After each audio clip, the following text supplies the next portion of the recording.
Yo yo yo! Salut les turfeuses, salut les turfeurs! Bienvenue pour un nouveau pronostic de Benoît Requin. Merci pour vos likes, pour vos commentaires. N'hésitez pas à vous abonner pour recevoir tous mes pronostics tous les jours et pour accéder à tous mes tickets pour la course du Quintet. Rendez-vous directement dans mon commentaire épinglé.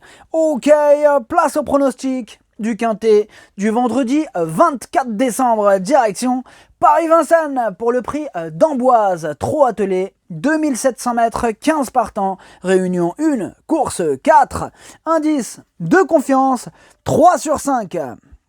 On est plutôt confiant pour ce Quintet, même si j'ai quand même repéré quelques possibles trouve-le-fait. Petit retour sur le Quintet du jeudi 23 décembre. Ce n'était pas le scénario attendu qui est arrivé. Ok, c'est parti, on commence le pronostic. Et d'ailleurs, avant de le commencer, oui, ça sera exceptionnellement pas un pronostic vraiment raccourci, mais légèrement raccourci, dans le sens où il y aura quand même les commentaires des entraîneurs, mais il n'y aura pas les miens. Parce qu'en fait, on est... Pour les fêtes, là, on est parti quelques jours, du coup, voilà, c'est pour cette raison. Alors, du coup, c'est parti, on commence avec le numéro 1, Sunday Sonata. Et on écoute tout de suite, du coup, le commentaire de l'entraîneur, Steve L'Apôtre. Sunday Sonata compte de bonnes prestations en Suède. Elle est revenue vraiment bien désormais, mais je pense qu'elle va avoir besoin de courir après plusieurs mois d'absence. En plus, c'est un bon lot pour elle qui est très mal placée au gain. Elle sera toutefois déférée des 4 pieds pour faire un point précis sur sa condition actuelle. Le numéro 2, Zante Laser. Et on écoute Fabrice Soulois. Zante Laser est arrivée il y a 3 semaines à la maison. Pour sa première sortie sans sa faute, elle se serait imposée. Elle demeure un peu spéciale dans les premiers mètres, le départ volté ne sera pas un problème, elle évolue en bonne forme, face au seul jument et si elle répète sa récente valeur, elle doit jouer un rôle intéressant. Le numéro 3, Digital Class, et on écoute Ronnie Kuiper. Digital Class vient d'effectuer de très bons débuts en France. Elle s'est longtemps retrouvée bloquée, mais elle a très bien fini. Elle a gagné en condition depuis et fait face à un engagement similaire. De plus, elle va se plaire sur cette distance. Il faudra que tout se passe bien, mais elle a sa place dans les 5 premières. Le numéro 4, Fougue du Dollar. Et on écoute Sylvain Roger. Fougue du Dollar a très bien tenu sa partie dernièrement. Son partenaire n'a pas osé sortir dans la montée. Elle a réalisé une belle ligne droite. À l'entraînement, elle est très bien. Elle se frotte à 2 ou 3 rivales sérieuses, mais elle devrait bien faire à ce niveau. L'engagement est favorable. Elle sera pieds nus. Il faut juste une course limpide. Le numéro 5, Millie. Et on écoute Robert Berg. Millie est à Grosbois depuis 1 mois. Elle n'a pas été revue depuis fin octobre, mais cela ne sera pas un souci. Elle me paraît prête, elle avait brillé au cours du dernier meeting d'hiver, la piste de Paris-Vincennes lui convient bien, elle doit affronter une opposition sérieuse, mais avec un parcours sans encombre, elle peut se glisser à l'arrivée.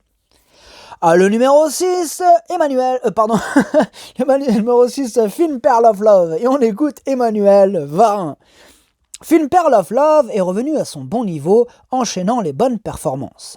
L'opposition a l'air dans ses cordes, tout en notant que Fantasia de Ligny paraît dur à battre. Cependant, la dernière fois, comme elle courait de façon très rapprochée, elle n'avait peut-être pas tout à fait récupéré et Jean-Michel Bazir avait été très calme avec elle.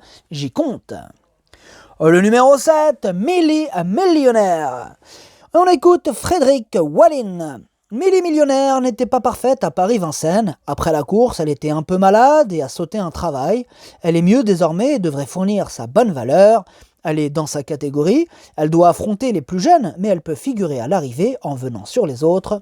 Je la défère des 4 pieds. Le numéro 8, Fasti du Luo. Et on écoute Mathieu Abrivard. Fasti du Luo s'était lancé au galop par 2 fois. Dernièrement, il a donc fallu faire un effort pour revenir en tête et elle n'a jamais eu le temps de souffler.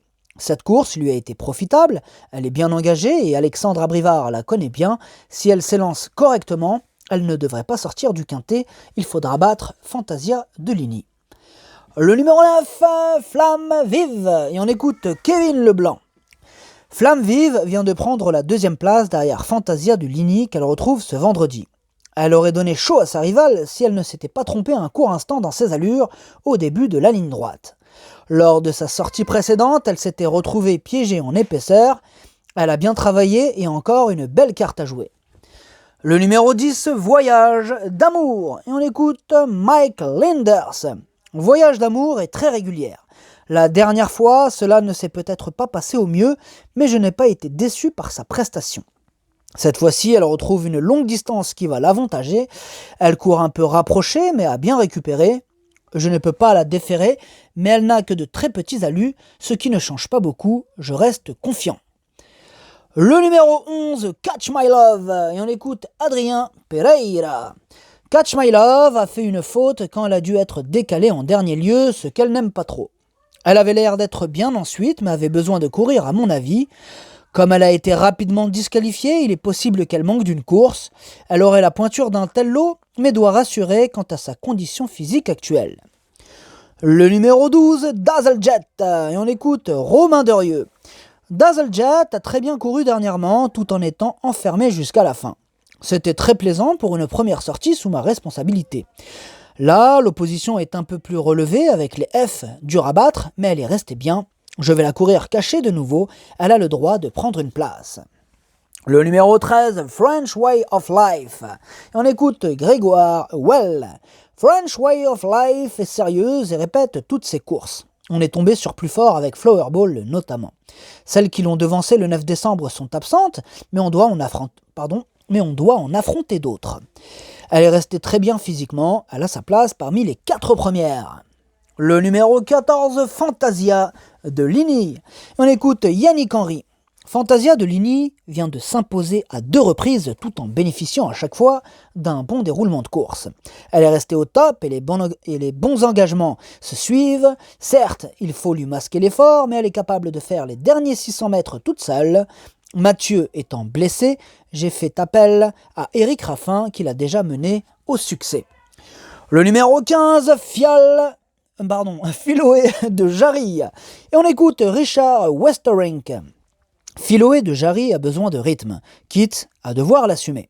Elle est au top sur un plan physique, elle ne peut rêver meilleur engagement également, elle s'adapte à tous les parcours, elle est plus calme que par le passé et gère mieux ses efforts. J'attends un complet rachat, elle est capable de terminer à l'arrivée. Le pronostic, ça donne 14, 13, 9, 6, 8, 10, 3. Mon 8e numéro, c'est le 12. Mon premier cheval de complément, c'est le 15. Et en cas de deuxième non partant, et ça peut arriver, le 4. Merci d'avoir suivi cette vidéo. N'hésitez pas à vous abonner pour recevoir tous mes pronostics tous les jours. Et pour accéder à tous mes tickets pour la course du Quintet, rendez-vous directement dans mon commentaire épinglé. À jouer avec modération. Bonne chance. Chopez-le moi. Ciao.